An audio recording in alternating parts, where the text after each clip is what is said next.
Beyond the Sunshine দর্শন YouTube চ্যানেলে আরও একটি নতুন গহনা ব্লগে সবাইকে জানাই ওয়েলকাম। আজকে যে কালেকশনগুলো দেখাবো দেখে নিশ্চয়ই পাচ্ছ, খুব সুন্দর মুখ কলার কিছু ডিজাইন তোমাদের সাথে শেয়ার করবো, আর তার সাথে অবশ্যই কিছু লোহা বাঁধানোর কালেকশন, সেগুলো কিন্তু বিভিন্ন টাইপ অফ কালার তোমরা এখান থেকে পেয়ে যাবে। আর যে ডিজাইনটা পছন্দ সেই ডিজাইনের ওপর কিন্তু সেই কালারের এখান থেকে কিন্তু তোমাদের দিয়ে দেওয়া হবে। তো চলো দেরি না করে একে একে কালেকশন দেখানো স্টার্ট করব। সবার আগে জিজ্ঞেস করবো আজকে সিলভার রেট কত যাচ্ছে? আচ্ছা, আজকে সিলভার রেট তোমরা পেয়ে যাবে 96 টাকা প্রতি গ্রাম। আর এই কালেকশন গুলো শুরু হচ্ছে কত থেকে? মোটামুটি অ্যাপ্রক্স 1500 থেকে 2000 টাকার মধ্যে এই সেম কালেকশন গুলো তোমরা মোটামুটি পেয়ে যাচ্ছ। ওর কমে কি পসিবল না? বিভিন্ন রকম ওয়েটের ওপর দিয়ে আছে। তো প্রথমেই যে কালেকশনটা দেখাবো দেখে নাও, লোহা বাঁধানোর উপর দিয়ে কালেকশন, খুব সুন্দর একটা ইউনিক দেখাচ্ছি। পাতার উপর দিয়ে যাচ্ছে ডিজাইনটা, জাস্ট প্যাটার্নটা তোমরা দেখে নাও। এই যে এই সুন্দর কালেকশনটি বিভিন্ন ওয়েটের ওপর দিয়ে যাচ্ছে। দেখো খুব সূক্ষ্ম কাজের ওপর দিয়ে ওয়েট, সবকটা পার্টিকুলার বলতে গেলে অনেকটা সময় চলে যাবে, বাট কিছু কিছু আমি তোমাদের বলেই রাখছি। যেমন এইটা তোমাদের প্রাইস পড়বে 1300 টাকা। কি ইউনিক ডিজাইন তোমরা দেখে বুঝতেই পারছো। এইরকম 1300 থেকে 1500-র মধ্যে কিন্তু মোটামুটি এই কালেকশনগুলো তোমরা পেয়ে যাবে। আমি সবকটা ডিজাইন একে একে হাতে করে দেখিয়ে দেবো, বাট তার আগে বলে রাখি এই যে পার্টিকুলার লোহা বাঁধানোর ডিজাইনটা দেখতে পাচ্ছ পুরোপুরি কিন্তু সোনার ডিজাইনের, বুঝতেই পারছো। এটার প্রাইসটা একটু বেশি যাবে। এই কালেকশনটা কত প্রাইস যাবে তাও? 2000 থেকে 2200, মানে বুঝতেই পারছো 2500 টাকার মধ্যে কিন্তু এই কালেকশনটি তোমরা প্রাইস পেয়ে যাবে। এটা যদি তোমরা সোনায় নিতে চাও মিনিমাম তো বুঝতেই পারছো 7 থেকে 8 গ্রাম তো পড়বেই সোনার ক্ষেত্রে। এটা তোমরা রূপোয় পেয়ে যাচ্ছ 2 থেকে 2500 টাকা, মানে 20-25 গ্রাম মিনিমাম এইটারও কিন্তু ওয়েট যাবে। তো চলো পার্টিকুলার ওয়েট না বলে একে একে কালেকশন দেখাচ্ছি। ডিজাইনগুলো তোমরা দেখে নাও। এর মধ্যে কোনো কালেকশন পছন্দ হলে তোমরা কিন্তু অবশ্যই স্ক্রিনশট নিয়ে ভিজিট করতে পারো সাউথ জুয়েলার্স। অ্যাড্রেস তোমাদের ভিডিও শেষে বলে দেবো। তো চলো কালেকশনগুলো দেখতে থাকো।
চলো পলার ডিজাইনগুলো তোমাদের সাথে শেয়ার করে দিচ্ছি। 26, 24, 28 যে যার হাতের সাইজ সেই রকম ওয়াইজ কিন্তু পেয়ে যাবে।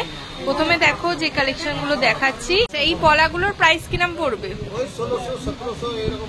1600 থেকে 1700-র মধ্যে এই পলাগুলো পেয়ে যাবো, তাই তো? মানে 2000-এর মধ্যে মোটামুটি থাকবে, 1500-1600-র মধ্যেই পেয়ে যাবো। আচ্ছা, ওনারা বলছেন 1500-1600 থেকে মোটামুটি এই পলার ডিজাইনগুলো তোমরা পেয়ে যাবে। কালেকশনগুলো দেখতে থাকো। পার্টিকুলার তো এক একটা প্রাইস বলা পসিবল নয়, বাট ডিজাইনগুলো দেখিয়ে দিচ্ছি। আগে নোয়া বাঁধানোগুলোর মতো এগুলো এসে তোমরা স্ক্রিনশট দেখালে কিন্তু এখান থেকে পেয়ে যাবে। তো দেখো একে একে এটারও কালেকশন দেখানো স্টার্ট করছি। And crowns of ancient keys, I've heard stories of distant lands, realms I long to reach. Your voice, it beckons me to go to worlds unexplored, to leave behind my home and wander.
Bracelet পলা আর তার সাথে নোয়ার collection. যদি এই কালেকশনের মধ্যে কোনো একটি collection পছন্দ হয়ে থাকে স্ক্রিনশট নিয়ে অবশ্যই ভিজিট করতে ভুলবেন না সাউ জুয়েলার্স। সাউ জুয়েলার্সের অ্যাড্রেস তো আপনারা জানেন, 90 বিপিন বিহারি গাঙ্গুলি স্ট্রিট, কলকাতা 7,12,। অবশ্যই মডার্ন টিনি হাউসের কিন্তু অপোজিটে দেখতেই পাচ্ছ। আর তোমরা যারা চাইছো মেট্রো সাইড করে আসবে, মেট্রো দিয়ে আসবে, তাহলে কিন্তু সেন্ট্রাল দিয়ে তোমাদের এসে কিন্তু সোজা হাঁটা পথে 400 মিটার পায়ে হাঁটা পথে কিন্তু পৌঁছে যাবে এই সাউ জুয়েলার্স। তো আজ এতটুকুনি রাখলাম, নেক্সট ভিডিওতে কিন্তু দারুণ দারুণ চমক তোমাদের জন্য অপেক্ষা করছে। হ্যাঁ, শাখাপলার বিভিন্ন সম্ভার নিয়ে আমি হাজির হয়ে যাব ঠিক তোমাদের সামনে। তো চলো, ভিডিওটা এতটুকুনি। ভালো লাগলে লাইক, কমেন্ট, শেয়ার, আর নতুন হয়ে থাকলে প্লিজ চ্যানেলটিকে সাবস্ক্রাইব করতে ভুলবে না। সবাই ভালো থেকো, সুস্থ থেকো। কে কি কালেকশন দেখতে চাও সেটাও কমেন্ট বক্সে জানিও। এখনকার জন্য তাহলে টাটা।